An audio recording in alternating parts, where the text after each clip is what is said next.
चालीसा का 5वां और अंतिम दिन।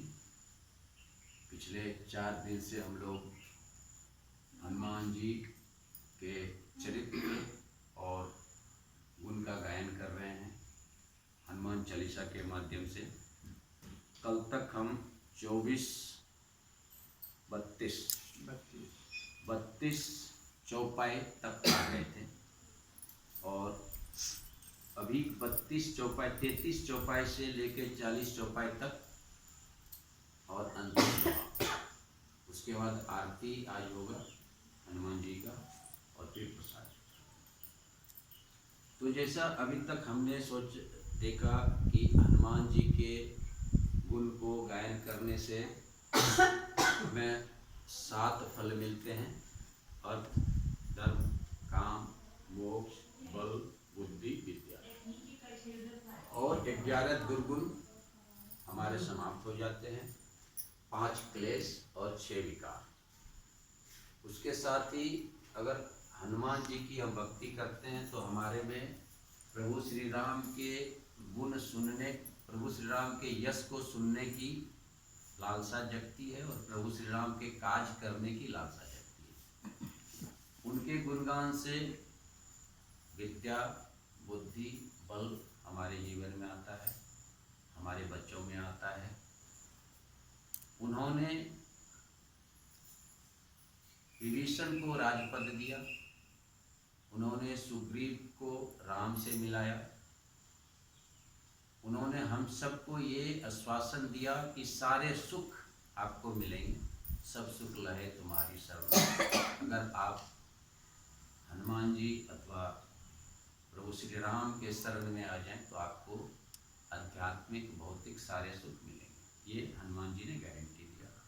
हनुमान जी सारे साधु और संतों के रखवारे हैं, जितने भी सज्जन पुरुष हैं उनके वो रखवारे हैं और असुर के निकंदन हैं, यानी कि असुर को मारने वाले हैं।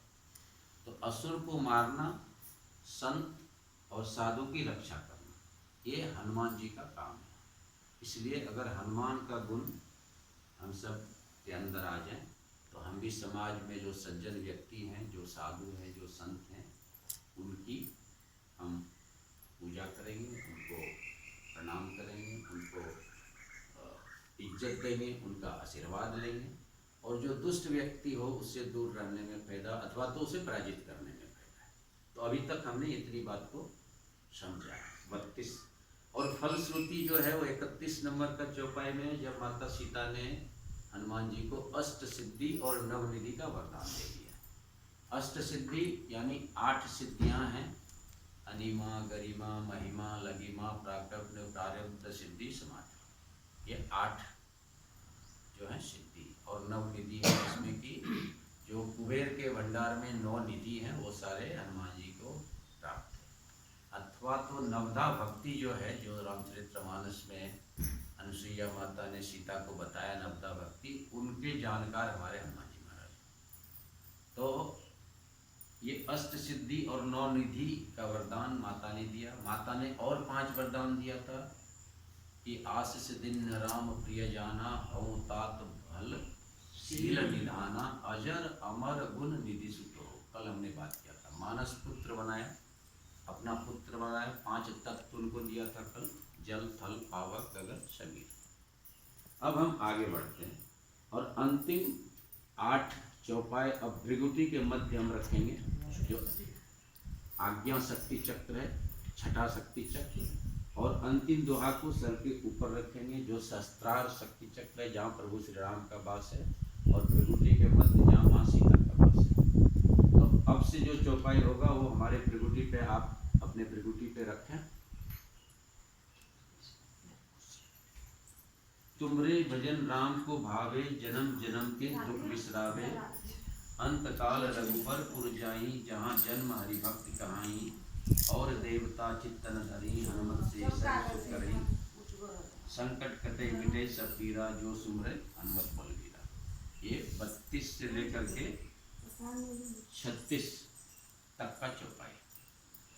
तो भगवान के पास जाने का द्वारपाल हनुमान ने कल में बात किया था। अब बता रहे राम रसायन तुमरे पासा। रसायन क्या है? रसायन एक शास्त्र है, केमिस्ट्री बोलते हैं रसायन शास्त्र। और रसायन शास्त्र में बहुत सारी चीज मिल करके कोई पदार्थ बनता है। तो राम जो है, राम को बनाने के लिए एक रसायन बनाना पड़ेगा, जिसमें बहुत सारी चीज़ों को मिलाना पड़ेगा, तब राम मिलेंगे आपको। तो वो जो रसायन है वो हनुमान जी को पता है कि क्या करने से राम मिलेंगे, इसलिए बोल रहे राम रसायन, यानी कि राम को प्राप्त करने के लिए जो रसायन शास्त्र क्या क्या मिलाना है उसमें, वो मैं बताऊंगा क्या क्या मिलाना है, वो हनुमान जी के पास है। तुमरे पासा, तुमरे मतलब हनुमान जी के पासा। और सदा रहो रघुपति के दासा, ये माँ सीता का वरदान है कि तुम हमेशा प्रभु श्री राम के दास रहोगे और तुम्हारे पास ही भगवान को पाने के रसायन हैं। तो भगवान को पाने का रसायन क्या है? भगवान को पाने का रसायन है आप कर्म योगी बनो, आप भक्ति योगी बनो और आप ज्ञान योगी बनो। अगर आप ये तीनों बन जाते तो आप भगवान के परम धाम को प्राप्त कर लेंगे, मोक्ष को प्राप्त कर लेंगे। कर्म से भागना नहीं, भक्ति में रहते हुए कर्म करना, ज्ञान होते हुए भी कर्म करना, कर्म का त्याग कभी नहीं करना। तो हनुमान जी ज्ञानी थे, हनुमान जी भक्ति योगी थे, लेकिन उन्होंने कभी कर्म का त्याग नहीं किया। जीवन प्रयत्न और आज भी हम सभी के दुखों को हरने का कार्य वो कर रहे हैं। तो कर्म योगी बनो, भले ही आप भक्त हो, भले ही आप ज्ञानी हो या कोई कर्म योगी बनो, तो आप राम को प्राप्त करोगे। क्योंकि राम किसी भी अवस्था में अकर्मण्यता को स्वीकार नहीं करते। चाहे वो जंगल में है तो भी कर्म कर रहे हैं, चाहे वो जनकपुरी गए हैं तो भी कर्म कर रहे हैं, चाहे वो मिथिला गए तो भी कर्म कर रहे हैं, चाहे वो लंका गए तो भी कर्म कर रहे हैं, चाहे वो गुरु के आश्रम में गए तो भी कर्म कर रहे हैं, चाहे उन्होंने जन्म जब लिया तो भी कर्म कर रहे हैं, उन्होंने अवतार लिया तो कर्म। तो राम रसायन क्या है? कर्म योग राम रसायन है। भक्ति और ज्ञान के साथ कर्म करते रहिए। जिंदगी में जो कर्म आपको मिला है वो करते रहिए। मुझे नौकरी मिला, किसी को खेती मिला, किसी को व्यवसाय मिला, किसी को घर में भोजन बनाने को मिला, किसी को और कुछ मिला, वो कर्म है।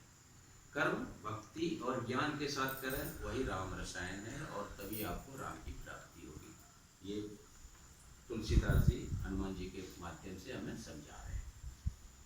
असवर दिन जानकी माता, राम रसायन तुमरे पासा, सदारो रघुपति के दासा, तुमरे भजन राम को पावे। यानी हनुमान का भी भजन करने से राम को आप पा सकते हैं। ये यहाँ पे तुलसीदास जी ने गारंटी लिख के दे रही। तुमरे भजन यानी हनुमान जी का भजन, यानी हनुमान चालीसा। अगर आप हनुमान चालीसा पढ़ते हैं तो राम को पावे। बहुत लोग बोलते हैं राम को भावे, वो भी एक है कि भाई तुम्हारा भजन राम को अच्छा लगता है, लेकिन यहाँ लिखा हुआ है तुमरे भजन राम को पावे, यानी कि तुमरे भजन से, हनुमान जी का भजन से, हनुमान चालीसा पढ़ने से व्यक्ति राम को पा सकता है। क्योंकि राम रसायन तुमरे पास, राम द्वारे तुम रखवारे। तो बिना हनुमान जी को पाने से राम जी को नहीं पा सकते, क्योंकि राम के दरवाजे पे कौन? हनुमान। राम रूपी रसायन बनाने वाला कौन? हनुमान। तो उसको बिना मिलाए अपने तरफ राम को नहीं पा सकते। तो यही बोल रहे हैं वहाँ पे कि तुमरे भजन राम को पावे, जन्म जन्म के दुख विसरावे। अब जन्म जन्म के दुख विसरावे मतलब जब आप ज्ञान भक्ति और कर्म को समझ जाते हैं तो आप इस जन्म और मृत्यु के चक्र से मुक्त हो जाते हैं, जिसे हम बोलते हैं मोक्ष। व्यक्ति दुखी क्यों है? क्योंकि वो जन्म और मृत्यु के चक्र में पड़ा हुआ है।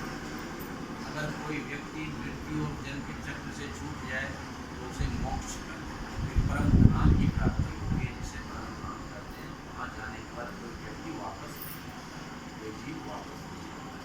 तो जन्म जन्म के दुख विसरावे, यानी कि सारे आपके दुख यानी जन्म और मरण के चक्र से आपको मुक्ति मिल जाएगी अगर आप उनका नाम, उनका यश, उनका गुणगान करते हैं। तो एकदम अंतकाल रघुवरपुर जाए। अंतकाल मतलब मृत्यु के समय आप कहाँ जाओगे? रघुवरपुर, यानी राम के धाम। राम का धाम कौन है? मोक्ष धाम।